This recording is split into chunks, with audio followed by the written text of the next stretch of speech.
All right, Alexander, let's talk about what's going on with this fishing issue with France, Calais, Jersey. What is going on with this story? Is Macron flexing his fishing muscles? I suppose you could call it that. I mean, he is again massively mishandling this affair, or has already mishandled this affair.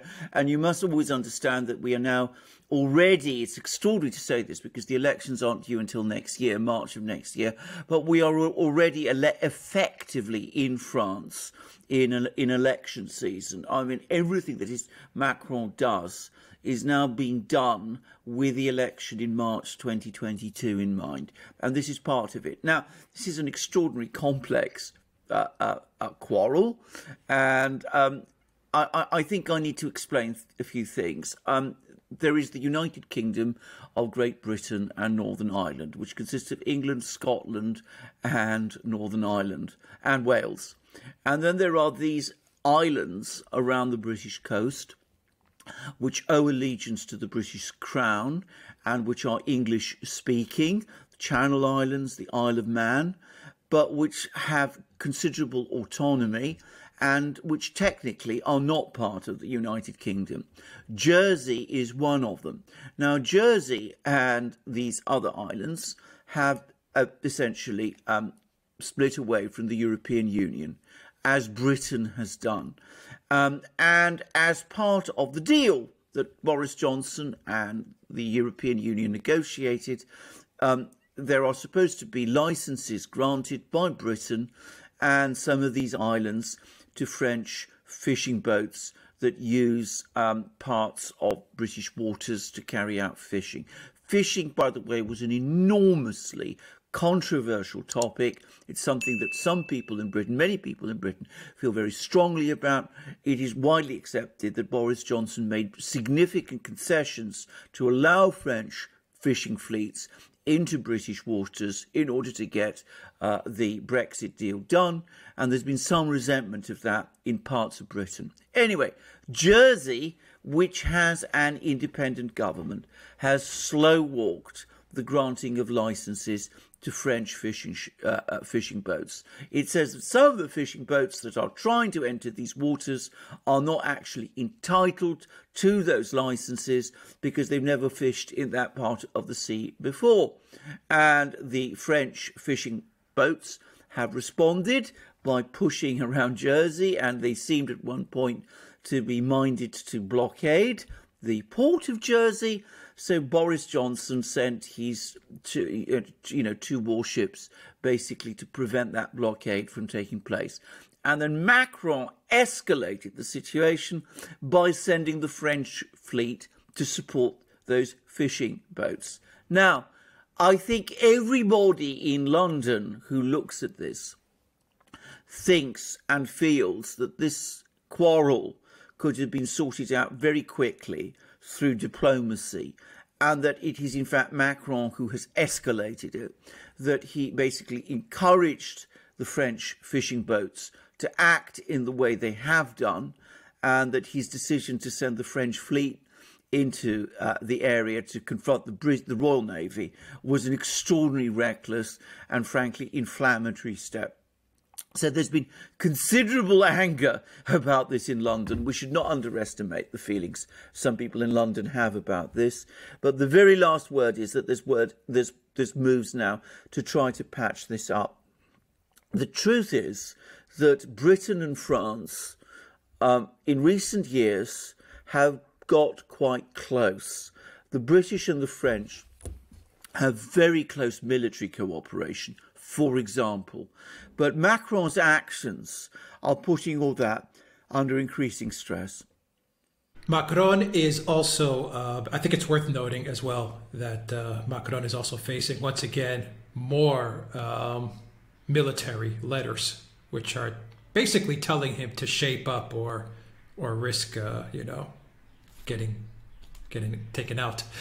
to paraphrase. Well, I mean, once again, you have more.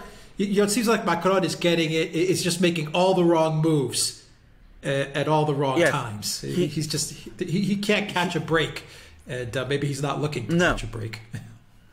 No, and can I say the latest letters are actually more dangerous for him in some ways than the first one was, because increasingly now they are being signed off by serving French soldiers.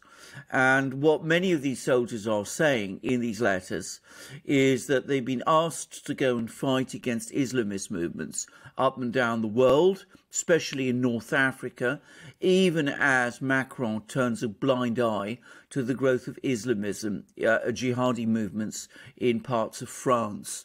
And that many of them feel very betrayed by this, and that they sense that parts of France are sliding out of the French government's control, and that there's a massive law and order problem, and that if this continues, there could be a civil war. And if there is such a civil war, then the French military will act as it has always done, as the protector and guarantor of the unity of France. So this is an extraordinary statements that are coming from serving French soldiers.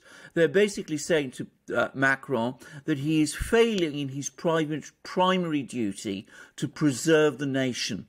And that is unprecedented in France. You have to go back to the early 1960s to remind yourself of a time when French soldiers addressed the head of state in that kind of fashion. The head of state who is also their commander-in-chief. And of course, this carries a great deal of traction with an awful lot of French people, and is an indication of the enormous malaise that exists in France, the enormous sense of dissatisfaction there is in France with Macron and with the elite that governs France from the gilded halls of Paris.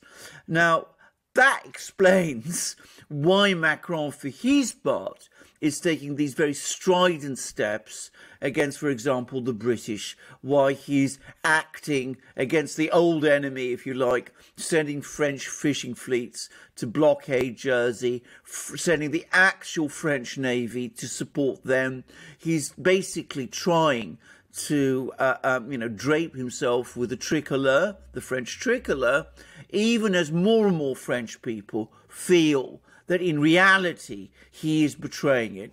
I would add that at the same time as he's doing all of these things, he is still pressing ahead with demands for ever greater European integration. And he was recently at a conference where again he talked in, I thought, frankly, utopian terms about the wonderful, great new integrationist Europe, which will be the solution to all of France's problems. So he's trying to be a nationalist and a European integrationist at one and the same time, and the French increasingly are seeing through it.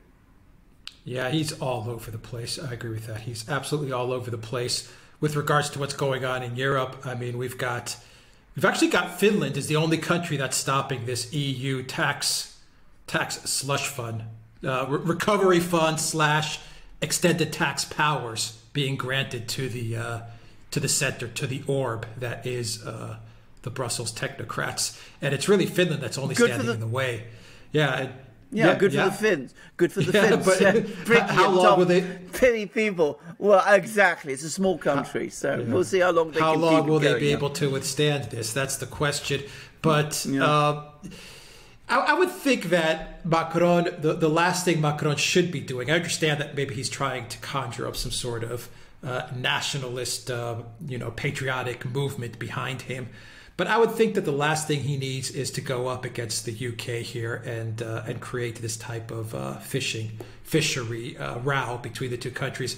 I would imagine it's better for him as a leader to say, you know what, let me patch things up with the UK, whatever those issues may be.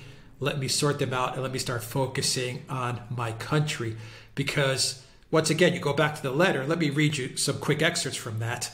And this is coming from RT. It says, like the previous letter, in other words, the first one that we had a couple of weeks ago, this new one warns that the Republic's authorities of an impending civil war, with the very existence of France being at stake. Once again, civil war is brewing in France, and you know it perfectly well, the letter reads. Quote, we are not talking about extending your mandates or conquering others. We are talking about the survival of our country, the survival of your country. The authors of the letter have also voiced strong support towards the signees of the first one, and harshly criticized the government's response to it, to encourage the army's senior officers to take a stand and expose themselves before angrily sanctioning them as soon as they write anything other than battle reports. One must be quite perverse, the letter reads. Cowardice, deceit, perversion. This is not our vision of the hierarchy. On the contrary, the army is par excellence, the place where we speak the truth because we commit our lives. This is what we're seeing is the collapse of an EU country. Absolutely, I agree. I totally agree. I mean, I think this is. I mean, we come back to what we were saying when we were discussing, a year or so ago, the Gilets jaunes. France is a country which has a tremendous pride in its history, in its culture, in its traditions, and which is also a country with a very, very strong military tradition, and it's a country with a history of revolution. And Macron is heedless of all of this. He has been pursuing a vision which, in effect, abolishes France. I mean, there's no other way exactly to describe it, even as he does so, saying that this is somehow the way to save France. And this is not something that most French people relate to or understand at all. And they also see the reality that both Macron and previous French governments have allowed a situation to arise and fester where large parts of French cities have essentially slipped out of control of the French government. And this is why this is causing enormous malaise and enormous concern. And in France, the military is now coming out and increasingly talking openly in the way that it is. Now, how Macron acts in response to all of this, I don't know. I think it's too late for him. I don't think he's really in any kind of position to respond to this in any kind of creative way, because firstly, he's not that sort of a politician.